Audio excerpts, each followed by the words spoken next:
좀 말씀이 길지요. 말씀을 다 오늘 또 이 예배에 참석한 여러분의 하나님의 은혜와 복이 넘쳐나기를 주님의 축원합니다. 고넬료라 하는 사람이라는 제목으로 말씀을 전할 때에 많은 은혜 있으시기를 바랍니다. 우리가 인생을 살다 보면 수많은 사람들과 만나게 됩니다. 그런데 그런 가운데 누군가 나를 기억한다라고 하는 것은 결코 사소한 일이 아닙니다. 요즘 같은 세상에서 누가 나를 잘 기억한다라고 하는 것은 매우 힘듭니다. 또 특별한 일이 아닐 수가 없습니다. 근데 문제는 그 사람을 기억할 때 어떻게 기억하느냐 하는 것입니다. 아, 그 사람? 아, 그래? 좋은 사람. 아, 그 사람 참 훌륭한 사람이야. 라고 그렇게 대답을 드리면 좋겠지만, 아, 그 사람?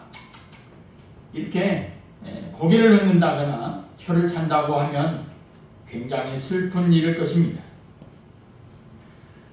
입을 열어서 좋은 이야기를 꺼내면 정말 감사한 일인데 입을 닫으면 둘 중에 하나입니다. 겨우 기억은 하지만 특별한 기억이 없는 아주 나쁜 기억이 있지만 차마 말할 수 없는 경우에 그 사람을 기억한다면 정말 가슴 아픈 일이 아닐 수가 없습니다.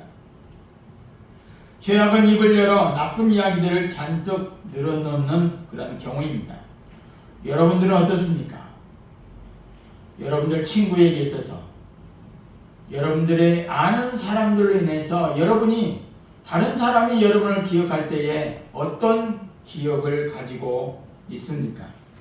다른 사람들에게 내 이름이 들려졌을 때에 그들의 어떤 반응을 보일 것 같습니까? 누구에게나 부담스러운 질문이 아닐 수가 없습니다. 좋은 이야기를 듣고 싶어 하는 것이 인지상정입니다. 그러려면 평소에 다른 사람에게 감동을 주는 삶을 살아야 되지 않겠습니까? 그럴 때 그들이 나에게 좋은 기억을 갖고 있다가 기회가 되면 좋은 이야기를 해줄 수가 있습니다. 그런데 이보다 더 중요한 게 있습니다. 과연 내 모든 삶의 발자취 가운데 과연 하나님께 어떻게 기억이 되겠는가 하는 것입니다. 전지전능하신 하나님께서 우리의 일거수일투족을 모르시지는 않을 것인데 훤히 다 알고 계신데 하나님께서 과연 여러분들을 기억할 때에 어떤 모습으로 기억하고 있겠습니까? 하나님이 나에게 좋은 기억을 갖고 계신다면 정말 신나는 일이지 않겠습니까? 한국 교회사에 이런 사람이 있습니다. 사실은 이름도 빛도 없이 살다가 스쳐간 이 사람인데 당대의 사람들이 많이 기억했던 한 사람이 있습니다. 이 사람은 이보안이라고 하는 사람인데 그는 일제강점기에 독립운동가였고 전주 서문교회 집사였습니다. 본래 부유한 양반 집안 출신이었지만 첩의 아들로 태어나서 괄시를 받고 살았습니다. 하루는 홍역을 앓다가 열이 나는데 비싼 약을 쓸 수가 없어서 왼쪽 눈에 된장을 붙였다가 그만 이 눈이 골아버렸어요. 골아버려가지고 실명하는 바람에 평생 고생을 한 사람입니다.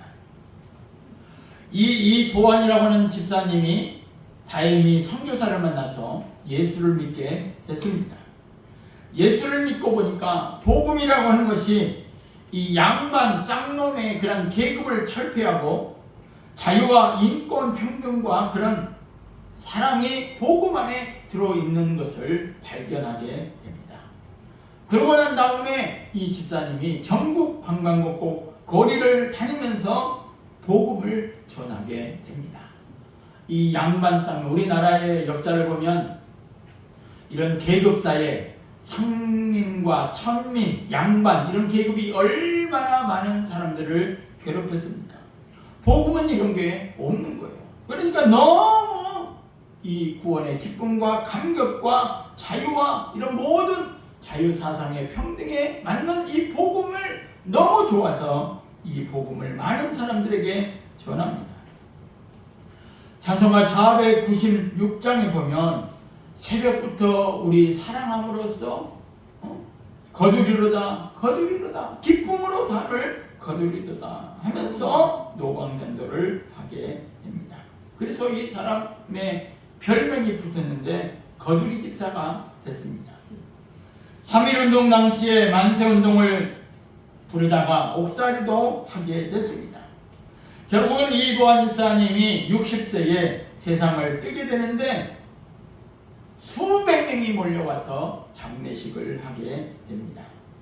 한국 초유의 역사상 거린장, 거지들의 모임에 하는 그런 장, 거린장으로 치러지는데 총객들이 유력인사 기관보다 훨씬 더 많았다고 기록을 하고 있습니다.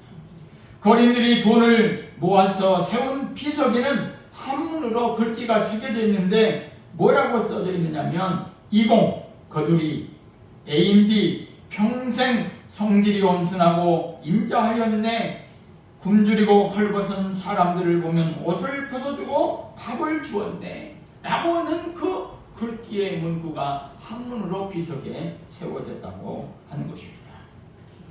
이 사람의 모습을 보면 얼마나 많은 사람들이 복음을 받아들이고 이 거두리, 이 이보안 집사님에 대해서 기억을 했겠는가 하는 것입니다. 많은 사람들이 이렇게 기억을 했는데 하나님께서 이 사람의 이름을 기억해 주시지 않겠습니까? 얼마나 이 아름다운 사람입니까? 또 한 명이 있습니다. 미국의 유명한 가정사역자인 제임스 dobson이라고 하는 박사가 있습니다. 이 사람은 대학 시절 유명한 테니스 선수였습니다. 그의 꿈은 테니스 챔피언 트로피를 받아서 자기가 나온 그 학교에 트로피를 전시해 놓은 게 꿈이었습니다. 그래서 우승을 해가지고 트로피를 자기의 모교에 보내게 됐습니다. 세월이 흘렀습니다. 졸업한 후에 어느 날 나중에 세월이 흘러서 소포가 배달이 됐습니다. 풀어보니까 자기가 기증한 그 트로피였는데 동봉된 편지에는 그런 얘기가, 그런 글귀가 적혀져 있었습니다. 내가 쓰레기장을 옆에 지나다가 트로피를 발견했는데 당신의 이름이 적혀 있더군요. 학교에서 재건축을 하면서 쓰레기통에 집어넣었나 봅니다. 너무 아까워서 소포로 당신에게 이 트로피를 보냅니다. 하고 소포에 글귀가 써져 있더라고 하는 것입니다. 이 제임스 돔슨이라고 하는 박사는 그 편지를 읽고 큰 충격을 받게 됩니다. 그리고 그의 책에 뭐라고 기록을 하냐 하면은 잠시 후 당신의 인생에서 얻은 모든 트로피도 누군가에 의해 버려지게 될 것입니다. 그렇게 기록을 해놓았다고 하는 것입니다. 그렇습니다. 세상을 살면서 기억되어지는 사람과 기억이 안 나는 사람, 기억조차 안 나고 기억이 버려지는 사람이 있습니다. 여러분의 인생을 살면서 어떤 사람이 되기를 원하십니까? 하나님에게 기억되는 게 최고입니다. 사람들에게만 기억되면 언젠가 다 사라지지만 하나님께 기억이 된다면 얼마나 인생에 의미가 있겠습니까? 사실 천국에 가면 그곳에 간 성도들이 기억해 주는 것만 유효하다고 하는 것입니다. 본문에 보면 오늘 등장한 인물 중에 한 명이 바로 고넬료라고 하는 사람이 바로 하나님 앞에 기억이 된 사람입니다. 오늘 본문의 4절에 보면 하나님 앞에 상달되어 기억하신 바 되었다 그렇게 기록하고 있습니다. 31절에 보면 고넬료야 하나님이 내 기도를 들으시고 내 구제를 기억하셨다 그랬어요. 우리나라에 보면 정의기억연대라고 있죠. 기억. 그런 일제 36년의 압박에서 끌려가서 그 사람들 소녀상이 기억되기를 바라는 그런 수요 집회의 현실을 우리는 봅니다. 세월호 사건이 벌써 한 14년 차가 되는데 여러분 기억을 하십니까? 14년 전에 배가 뒤집어져서 많은 학생들이 죽었던 그 사건. 여러분 이태원 참사의 기억을 하십니까? 또 어떤 방화로 인하여서 많은 사상자가 나고 공장이 불이 나고 죽어간 많은 사람들이 있습니다. 그들을 얼마나 기억하십니까? 오늘 본문에 등장한 이 고넬료라고 하는 사람은 하나님께서 기억한 사람이 됐습니다. 근데 아마도 사람들이 그의 이름을 들으면 고넬료 그 사람 칭찬을 늘어놓았다고 하는 것이죠. 하나님도 고넬료의 이름을 들을 때마다 고넬료 그 사람 하나님께서 기뻐하며 크게 칭찬한 인물입니다. 고넬료는 성경에 나오는 인물로 로마 제국의 백부장이자 이방이었습니다. 백부장이라고 하는 것은 뭐냐면 자기의 100명의 부하를 거느릴 수 있는 그런 부장, 장이라고 하는 거죠. 근데 이 사람이 고넬료가 이 사람이 어떤 사람이냐? 이방인이었다고 하는 거죠. 이방인. 하나님을 몰라야 되는 그런 사람. 하나님과 전혀 상관이 없는 사람. 하나님의 택하신 그 유대 선민과 반대로 로마의 지배를 받고 있는 이스라엘 땅에서 전혀 하나님과 상관없는 이 백부장이 하나님께서 기억한 사람이 되었다라고 하는 것입니다. 그는 이방인이었지만 하나님을 경외하고 의롭게 살고 유대인들로부터 칭찬을 받는 사람이었습니다. 고넬료는 유대인이 아니었지만 기도하고 구제하는 삶을 살았으며 그의 경건한 삶은 하나님께 상달되고 환상을 통해 베드로를 만나서 복음을 듣는 그런 역사의 내용을 기록한 내용이 오늘 본문의 내용이라고 하는 것입니다. 고넬료라고 하는 이름의 뜻은 뿌리라고 하는 그런 의미를 담고 있습니다. 사도시대 당시에 가이사라 성읍에서는 팔레스타인을 지배하는 로마 총독부와 병영이 있었는데 고넬료는 갈리굴라 황제 통제 때의 AD 40년경의 인물로 유대 땅의 가이사라에 파견된 하나의 백부장이죠. 그러니까 이 사람의 직업은 뭐겠어요? 군인 출신입니다. 백부장, 군인이었다고 하는 거죠. 그런데 이 사람이 하나님을 믿게 된 거죠. 하나님을 믿고 기도하고 거기까지 유대인들에게 칭찬을 받고 구제를 일삼는 그런 아주 경건한 삶을 사는 사람이었다라고 하는 거죠. 우리가 48절까지 본문의 내용을 다 읽어서 구체적으로 이야기하지는 않겠지만 오늘 이 고넬료를 통해서 우리에게 보여주신 그 말씀의 모습은 고넬료는 따라해봅시다. 고넬료는 경건한 삶을 살았다. 고넬료는 경건한 삶을 산 경건한 사람이었습니다. 고넬료는 이방인으로서의 중동치고 예루살렘 근방에 와서 근무하는 로마 군인으로 나는데 우상과 문화, 법과 질서가 있는데 속국에 하나님을 믿는다는 것은 쉬운 일이 아니었죠. 그런데 경건한 자로 온 지관로 더불어 기도하고 구제함으로 많은 사람들에게 칭송을 받았던 사람이 누구? 고넬료라고 하는 사람입니다. 경건한 자로 온 집을 더불어 나중에는 기도하다가 천사의 음성을 듣고 욥바로 사람을 보내고 베드로라고 하는 이 사도를 불러서 자기 집에 초청을 해서 베드로를 통해서 하나님의 말씀을 듣습니다. 사람들은 하나님의 말씀을 믿지 않기 때문에 어려움이 오는 경우도 있습니다. 여러분, 우리나라의 윤석열 대통령이 감옥에 있지요. 그 부인 김건희 씨도 감옥에 있지요. 여러분들이 매스컴을 통해서 본 것 중에 하나는 서희건설의 이봉관, 저도 몇 년 전에 서울에 명성교회 가서 그 사람과 악수하고 봤어요. 간증도 듣고 보았단 말이에요. 근데 그 이봉관 장로가 서희건설 회장이에요. 근데 김건희 씨에게 뭘 줬다고? 목걸이 선물을 했다. 그러니까 이런 기독교의 장로는 존경과 칭송을 받아 마땅한 사람인데 권력과 결탁하고 뇌물을 바치고 자기의 사위가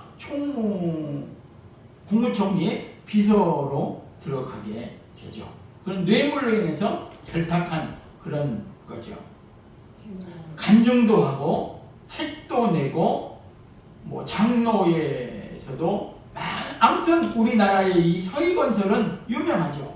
근데 문제는 뭐냐면 경건한 삶을 산 것 같았는데 뒤에서는 권력과 결탁하면서 그런 못된 짓을 했다고 하는 거죠.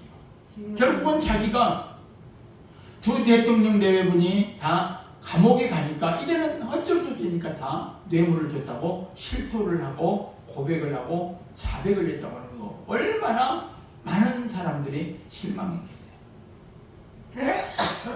이 사건에 의해서 어떤 목사님은 그런 얘기를 합니다. 간증이나 하지를 말지, 책이나 내지를 말지, 돌아다니면서 뭐 이렇게 강연을 하지를 말지, 내가 이렇게 잘 믿어서 잘해서 이렇게 부와 명성을 얻었다라고 간증이나 하지 말지, 그런 얘기를 합니다. 우리나라의 정치 경제인들도 하나님의 말씀을 믿기는 믿는다고 하지만 점쟁이나 귀신 들린 무당의 말을 믿는 그런 경우들이 많이 있습니다. 그래서 교회 다니는 권사나 집사나 전부 다 30%가 무당한테 해마다 점치러 간다고 하는 그런 통계도 있습니다. 우리는 이 고넬료의 모습을 보면 정말 경건한 사람의 모습이 되어져야 될 줄로 믿습니다. 하나님의 말씀을 항상 먼저 생각하는 삶이 경건한 삶입니다. 두 번째, 고넬료는 자기의 뜻과 의견대로 살지 않았습니다. 오직 하나님의 말씀과 성령의 인도하심을 따라 사도들의 가르침을 받아서 주님의 마음을 배웠다고 하는 것입니다. 고넬료는 예언된 하나님의 말씀이 성취된 것을 볼 수가 있었습니다. 그래서 베드로가 고넬료 앞에서 나중에 설교를 하는데 예수님의 십자가와 부활을 믿는 자 죄사함을 받는다는 말씀을 듣는 모든 사람에게 성령이 내려오시고, 그런 베드로의 그런 말씀을 들을 때 그 옆에 같이 앉았던 이방인들도 성령의 충만함을 받았다고 하는 것입니다. 여러분 좀 뭐랄까, 여러분 주위에는 어떤 사람이 있습니까? 맨 마약하고 뭐 토박하고 범죄하고 거짓말하고 하는 사람 옆에 있으면 똑같이 그렇게 돼갑니다. 그러나 복받은 사람, 기도하는 사람, 말씀을 접한 사람, 그러니까 금목자흑이라고 해요. 까마귀 검다고 백로야 웃지 마라. 까마귀 옆에 가면 까마귀가 될 수밖에 없는 거예요. 그러니까 오늘 고넬료의 모습을 보면 경건한 삶을 산데다가 기도하고 구제하는 그런 가운데 나중에 천사를 통하여서 하나님의 보내신 사자 베드로를 통하여 하나님의 말씀이 그에게 주어지는 그런 모습을 보고, 그 말씀을 베드로를 통하여 말씀을 들을 때에 나중에 그 옆에 있는 모든 사람들도 성령의 충만함을 받은 줄로 믿습니다. 그렇기 때문에 여러분들은 오늘 누구와 함께 옆에 있느냐 굉장히 중요해요. 게으른 놈 옆에 있으면 게으를 수밖에 없어요. 열심히 살고 긍정적이고 주어진 일에 최선을 다하고 맡은 직분에 최선을 다하는 그런 사람 옆에 있으면 그렇게 또 되어져 가는 거예요. 오늘 고넬료는 자기의 뜻과 의견대로 살지 않냐고 오늘 하나님의 말씀대로 살려고 했다는 것이다 하는 것을 기억할 수 있기를 바랍니다. 또 마지막으로 보면 고넬료는 말씀이 성취되는 축복을 받게 됩니다. 하나님의 말씀이 성취되는 축복과 언약을 붙잡는 순간 흑암의 세력이 무너지고 말씀이 성취되는 역사가 일어나게 되는 줄로 믿습니다. 시편의 103편에 그렇게 고백합니다. 하나님의 말씀을 이루는 너희 천사여, 하나님의 뜻을 이루는 너희 군대여, 하나님이 함께 있는 주의 천사들이여. 다윗이 말씀한 것 같이 하나님의 말씀이 성취되는 곳에 반드시 영적인 역사가 일어나게 되는 줄로 믿습니다. 좀 전에 말씀했듯이 베드로가 말씀을 전할 때에 하나님의 성령의 역사로 말미암아 그들이 많은 사람이 은혜를 입는 그런 역사가 일어나게 되는 줄로 믿습니다. 고넬료는 하나님의 말씀을 듣기 위하여 베드로가 왔을 때에 백부장인데 군인인데 엎드리지 않아도 되는데 엎드려서 경청하는 이 겸손한 모습, 고넬료의 모습이라고 하는 것입니다. 오늘 살아계신 하나님의 말씀을 믿고 성취될 말씀에 대한 확신을 가지게 될 때 성령이 역사하게 되는 줄로 믿습니다. 오늘 고넬료와 베드로의 만남을 가만히 생각해 보십시오. 이들이 전혀 이방인과 유대인 만날래야 만날 수 없는 사람들인데 누가 만나게 해줬어요? 하나님께서 천사를 통하여 만나게 해주셔가지고 베드로가 고넬료 앞에서 말씀을 전하고 말씀을 받아들이고 얼마나 하나님의 큰 축복을 받았겠어요. 그런데 이런 일이 어떻게 일어났어요? 본문의 말씀 보니까 따라서 여기서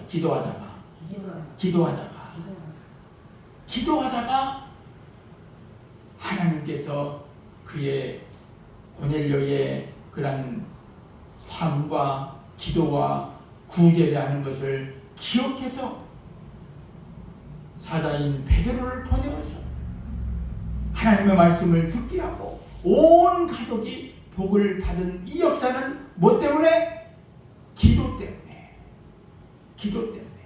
그래서 우리가 기도하는 것입니다.